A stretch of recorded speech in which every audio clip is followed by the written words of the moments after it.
All right, let's take a look at fats. Okay.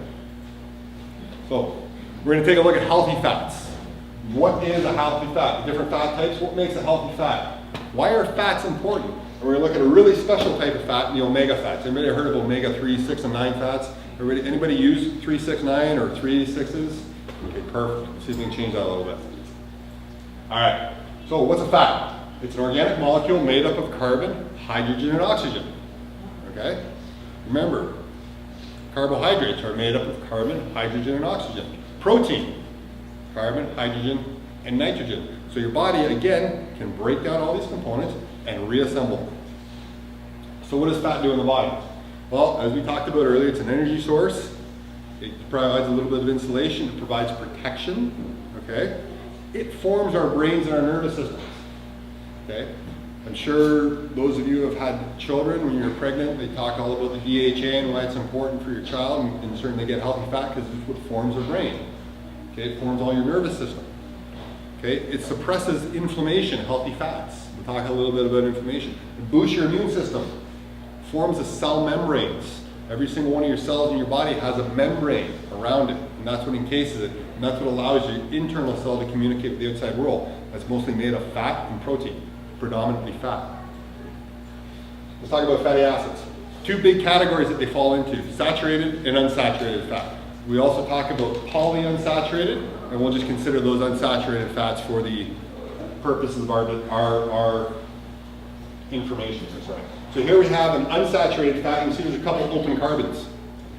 And a saturated fat, all the carbons are full of hydrogen. That's the difference. Okay? But what it does, it changes how it works inside the body. So what's a healthy fat? Traditionally, we were told unsaturated fats, good.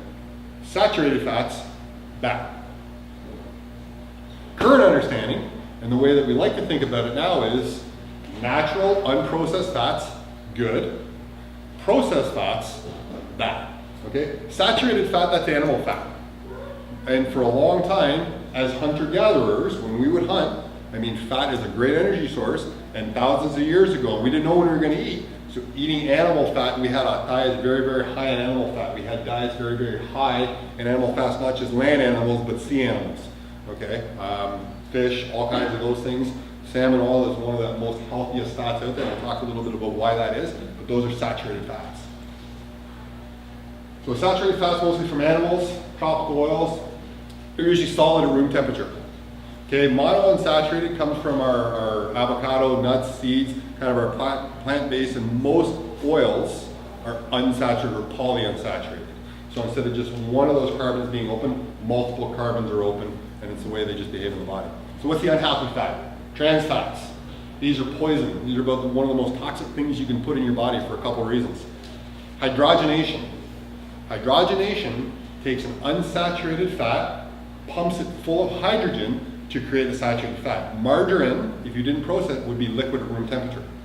That's why it's hydrogenated. Hydrogenated fats provide shelf stability. They improve mouthfeel. It feels a lot more nicer in your mouth, so you're going to eat more of it. Okay? Food companies employ food scientists for the sole purpose of modifying foods so they can stay on the shelf longer, so that people consume them. And if you look at the research, if you combine fat and sugar, it really drives appetite. If you combine salt and fat, it really drives appetite, almost to the level of addiction that cocaine, heroin, all those other drugs have been studied in terms of the impacts they have on the brain. And it's a drive product to drive sales, to drive what people want to eat. Okay? So you can see the bottom is actually the healthy saturated fat, and here we have on top a trans fat. Okay? Trans fat consumption is associated with all kinds of diseases. Some big mental ones, and the all-time one I gotta tell you scares the shit out of me because I saw my grandfather go through it, and it is not a pleasant sight. A single meal of trans fats, and this is how can really begin to impact the function of your vessel systems because they get incorporated. And we'll talk a little bit about the cell membranes a little bit in a few minutes, and I'll show you where the big challenge is with trans fats. Okay? So what are some healthy fat sources? Fatty fish and seafood, sea vegetables. These are great, cold water. Okay, raw nuts and seeds, avocados, olives, coconut, pasteurized butter, okay, grass-fed butter as opposed to margarine. If any of you have margarine in the fridge, please, God, throw it out. I want to keep you around here for a little while longer. You all seem like nice people. Okay. Cell membranes, we talked about this a little bit earlier. All the little red guys, these are all fat cells. These are all called phospholipid heads, phospholipid molecules. And this is lipid. Okay, this phosphate down here is lipid. Lipid is fat. And what it does is it protects the inside from the outside world. These are protein channels. This is how stuff gets through and gets inside. What happens when you eat trans fats? Remember how they were straight instead of bent? They look a little different? They get integrated into this. And so they do a number of things. They make the cell membrane very, very stiff so it doesn't flow properly. They block the ability of these things to integrate, the proteins. So you lose the ability to communicate. You lose the ability to get things into the cell, and you lose the ability to get stuff that's made in the cell out of the cell. Okay? And when we talk about fat, even when it comes to healthy fats, what's really important is the balance of fats you have. You have too much saturated fat, the fat membrane becomes very, very stiff. You have too much unsaturated fat, and the cell membrane becomes leaky. So it's all about balance. Okay? And again, this is why eating a variety of foods over a wide range of sources really helps with that balance in terms of nutrition. So omega-3s. There's three kinds of fat that fall into omega-3s, ALA, EPA, and DHA. Okay? When you buy fish oil or you buy omega-3 fat, it's mostly going to be EPA and DHA. The challenge with ALA is human beings don't have the necessary enzymes to really break it down and access it.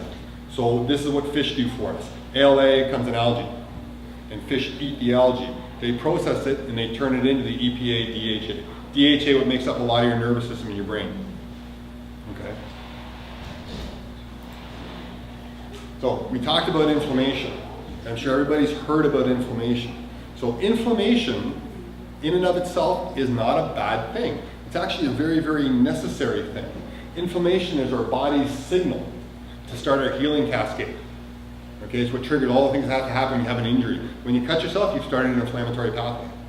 Okay, when patients get discharged from surgery, after surgery, doctors will tell them, do not take anti-inflammatories. Do not take your Celebrex, do not take your Advil. Why? Because it blunts the inflammation pathway, which you need to actually heal. Okay? Another thing with inflammation is it casts the injured area. It's going to stop you from using it. Where the problem is out of control inflammation, chronic inflammation. This is what's so prevalent in our society. Okay?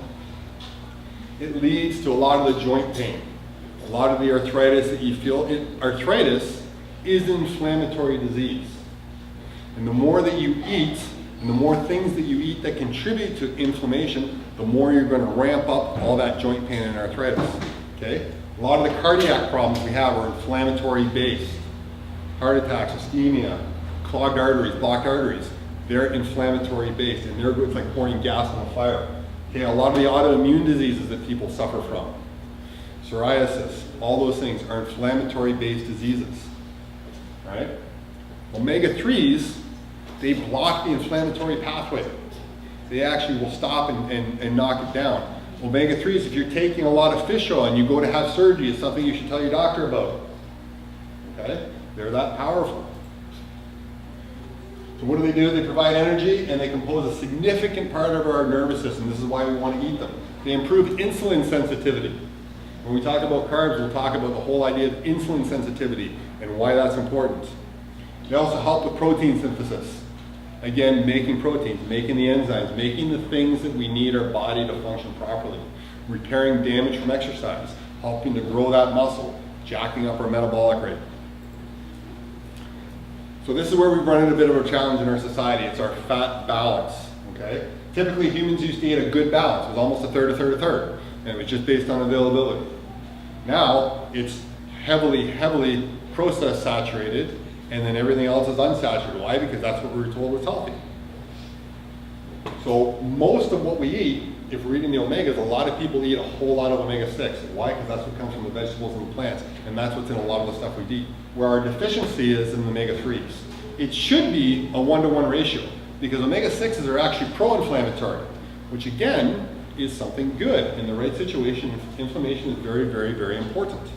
We don't want to stop inflammation, we want to control inflammation. And so our diet should be 1-to-1, but typical North American diet is about 18-to-1, okay, in terms of omega-6s. So anybody who's taking omega-3, 6, 9, please stop. Take omega-3 only. You're getting lots of 6s elsewhere, believe me. All right? Yeah? The eggs that have omega-3 in them, is that actually a thing? Yeah, 100%. What they do is they actually feed the chickens flax, which has them, so they incorporate it into their diet. So yes, omega-3 eggs are legitimate. They do have omega-3 in them, 100%.